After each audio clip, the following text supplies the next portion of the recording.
नमस्कार. आज आपण जिल्हा छत्रपती संभाजीनगर, तालुका सिल्लोड आणि गाव जळकी घाट या ठिकाणी आलेलो आहेत. आल्यानंतर गेल्या वर्षी आपण विहिरीचा पॉईंट द्यायला आलतो, त्याच्यानंतर आज येण्याचा योग आलेला आहे आणि पाऊस भरपूर आहे या भागात पण.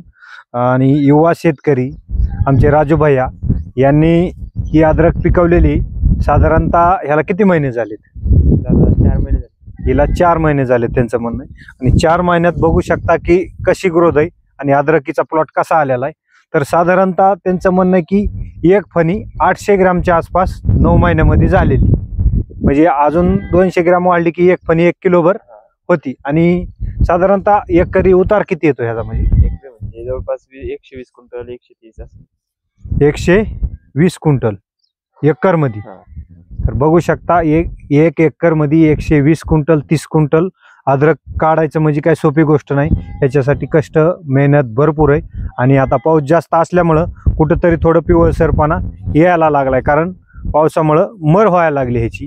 तर ह्याला कशा प्रकारे नियोजन असतंय तुमचं, म्हणजे काय करतात तुम्ही? नियोजन म्हणजे याला केमिकल मधून जेवढं वाचवलं तेवढा आपला फायदा आहे. आता आपण ऑर्गॅनिक जेवढे औषध दिले ना तेवढ्यामुळे आपल्या अद्रक आहे. म्हणजे जैविक वापरता का रासायनिक? म्हणजे पूर्ण जैविक. एक केमिकल मध्ये एक पण बुरशीनाशक दिलं नाही, कुठलंच नाही. शेणखताच्या जोरावर आपलं जास्त आहे. जी ह्याला एक विकत दिलेलं नाही, कुठलंच नाही. तर लावता वेळेस कसं नियोजन करतात? म्हणजे बेड काढायच्या अगोदर काय करतात? आपलं बेड पाहिजे तसं सवन झाला पाहिजे. सवन झाल्यामुळे आपल्या अद्रकीला माती जास्त लागते. माती लागल्यामुळे सुरुवातीला जेवढी माती लावून ठेवलेली का पुन्हा नंतर स्टेप बाय स्टेप? आणि याच्यामध्ये तण सुद्धा कमी, तणाचं प्रमाण सुद्धा कमी, कारण खुरपणी घेतलेली ह्याला. आणि दुसरं काही तणनाशक वगैरे काय मारतात काय? म्हणजे अजिबात तणनाशकचा ह्याच्यामध्ये शिडकाव थोडा पण केला जात नाही. आधी ह्या दादाची पण 2 एकर अद्रक आहे, ती ह्याच्यापेक्षा चांगली, म्हणजे ह्याच्यापेक्षा पण त्यांनी ही केलेली. नाव सांगा तुमचं? स्वामीनाथ कृष्णा अमृते. स्वामीनाथ कृष्णा अमृते. आता ते पण आपण प्लॉट बघितलेला आहे, त्यात पण असंच आहे. ह्याच्यापेक्षा चांगली म्हणलं तरी काय हरकत नाही, पण मर अजिबात नाही. ह्याच्यासाठी भरपूर त्यांचं जे काही नियोजन असेल तर एकदम चांगलं आहे, कारण एवढ्या पावसामध्ये सुद्धा असं आणायचं म्हणजे सोपी गोष्ट नाही. आणि पाण्याचं नियोजन पण उन्हाळ्यामध्ये, आता ही एप्रिल महिन्यामध्ये लागवड केलेली. तर आतापर्यंत फक्त पाऊस पडेपर्यंत त्यांनी पाण्याचं नियोजन केलेलं आहे. त्याच्यानंतर पावसावरच आहे म्हणायचं. जे काही खत जे काय द्यायचं असेल तर पूर्ण ड्रीपद्वारे त्याला दिलं जातंय. कारण बघू शकता ह्याच्यामध्ये ड्रीप पण आहे, कारण पाटावर नाही. पण पूर्ण प्लॉट बघितला तर एकसारखा दिसतंय, म्हणजे कुठं बारीक कुठं मोठी, म्हणजे असं जळम रोगराई ह्याच्यामध्ये कुठलीही दिसत नाही. तर आता आपण इथला एक ही काढून बघणार आहेत की नेमकं कशा प्रकारे ह्याची वाढ झालेली आहे, आणि ते पण दाखवणार आहेत. दाखवा हे पण.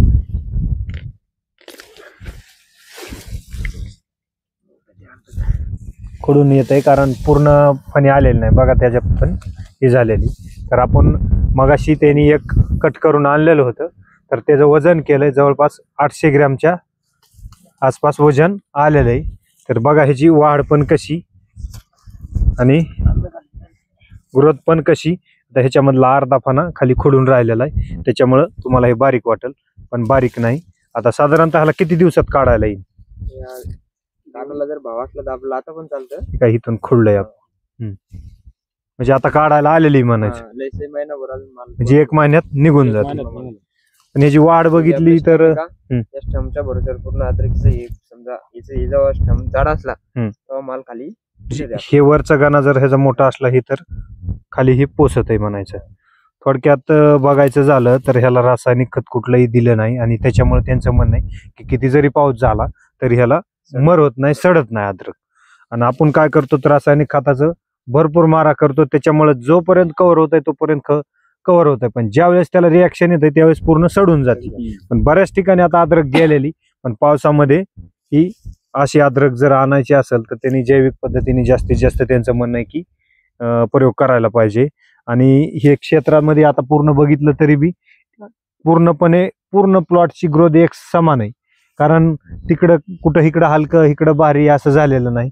आता इकडं पण तशीच दिसती, इकडं बघितलं तरी पण तशीच आहे, आणि वरच्या कडेला बघितलं तरी तशीच आहे. आणि क्षेत्र एक समान नाही, तिकडून इकडे उतार आहे. उतार असल्यामुळे त्यांचं म्हणणं काय की पाणी वगळून निघून जाते जमिनीमध्ये, कायमस्वरूपी असं डव होत नाही.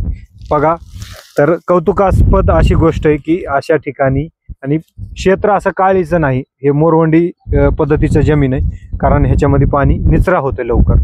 अशा पद्धतीचं क्षेत्र निवडून ह्याला साधारणतः एकरी किती खर्च येतो? 40-45 हजार म्हणजे एकरी 40-45 हजार रुपये ह्याचा खर्च आहे. आणि खर्चामध्ये अद्रकाशी शेणखत, जास्तीत जास्त त्यांनी शेणखतावरच आणलेलं आहे. खतामुळेच खर्च कमी लागला. हा, तर त्याच्यासाठी दुसरं रासायनिक खत वापरत नाहीत, शेणखत वापरायला पाहिजे. आणि शेणखत वापरलं तर अशी अद्रक येऊ शकते. तर ह्याचं बेनच जे तुम्ही घरीच तयार केलं तर का, घरच्या घरी म्हणजे घरचे बियाणं आहे. हेच अजून ठेवतात? ह्याची व्हरायटीचं नाव काय, कुठली जात आहे काय असं? आपलं जुनच बी नाही जुनं बियाणं आहे. त्याची पोझिशन झाल्यामुळे ते तसंच निघतं. म्हणजे हे असं वाटतंय की कुठल्या तरी ह्याच्यावर आणलंय, म्हणजे ह्याला जास्त रासायनिक खत दिलंय, काय दिलंय. पण काय जे काय दिलं असेल तर नंबर 1 आलेले अद्रक, त्यांचं आपण अभिनंदन करतो. आणि पुढील वाटचालीस त्यांना शुभेच्छा पण देतो. आणि काका पण आज आवर्जून आहेत. काका, नाव सांगा तुमचं. काशीनाथ कौशुभा गायकवाड. त्यांचं हेतू तालुका सिल्लोड, जिल्हा छत्रपती संभाजीनगर. रेलगाव, तालुका सिल्लोड, जिल्हा छत्रपती संभाजीनगर. तर त्यांना आपण त्यांच्या गावामध्ये एक विहिरीचा पॉईंट दिलता, ते पण आवर्जून भेटण्यासाठी आले. त्यांची पण अद्रक अशीच आहे. विहिरीला पाणी गेल्या वर्षी आपण उन्हाळ्यामध्ये घेतलेला आहे पॉईंट. आणि विहिरीला पाणी कसं आहे काका? भरपूर नंबर 1 पाणी चांगलं. त्यांच्या विहिरीला पण पाणी भरपूर आहे. कारण गेल्या वर्षी त्यांना काही व्हिडिओ काढता येत नाही, त्यांनी व्हिडिओ टाकला नव्हता, पण आपण पॉईंट दिलेला होता. तर ते आज आवर्जून आपल्याला भेटायला आले. आणि विहिरीला पाणी पण त्यांच्या नंबर 1 आहे, कारण त्याच्यावर त्यांची पण अद्रक आहे. आणि त्यांचं म्हणणं आहे माझी पण अद्रक अशीच आहे. खरंच बघायसारखं आहे. अशा ठिकाणी जर असं जर उत्पन्न येत असेल तर शेतकऱ्याला कुठंतरी मदतीचा दिलासा होऊ शकतो. कारण दुसऱ्या पिकाला तर काय आता ही राहिलेलं नाही, आणि पावसाअभावी नुकसान भरपूर होत आहे. तर त्यांनी चांगल्या जमिनीमध्ये जसं काय नियोजन करून हे पीक आणलेलं आहे, असंच अजून शेतकऱ्यांनी पिकाला ही करायला पाहिजे, निवडायला पाहिजे. आणि निवडल्यानंतर असं आणायला पाहिजे, कारण जे येतंय आपल्या भागामध्ये तेच पिकवायला पाहिजे. कारण यांच्या भागामध्ये मी बघितलं, मिरची, मका आणि अद्रक हे प्रमुख पीक आहेत. आणि तिन्ही पण पिकाला चांगलाही आहे. पण मला वाटलं होतं ह्या एरियामध्ये मका कशी काय येते, पण आपल्या तिकडं जर बालाघाटाकडे गेलं तर मकाचं उत्पन्न नाही, कारण तिकडं डुकराचं एवढं हे आहे की सांगायची सोय नाही. मका काय ज्वारी पण उभा राहून देत नाही, बाकीच्या पिकाला पण येऊन देत नाहीत. पण ह्यांच्या भागामध्ये थोडं प्रमाण कमी आहे, आणि त्याच्यामुळं हे आलेलं आहे. आता हे इकडं बघू शकता, मका पण त्यांनी लागवड केलेलीच आहे. पलीकड मिरची आणि इकडं अद्रक आहे. म्हणजे तिन्ही पण नियोजन मका पिकाचं एकसारखं आहे. आणि इकडं पाठीमागं बघितलं तर तिकडं पण मका आहे. आणि मका आता एकदम नंबर 1 आलेली, कारण मकाचं पण वजन 800 ग्रॅमच्या आसपास, 700 ग्रॅमच्या आसपास एक कणीस वजन येत आहे. कारण त्याला पण नियोजन असंच आहे.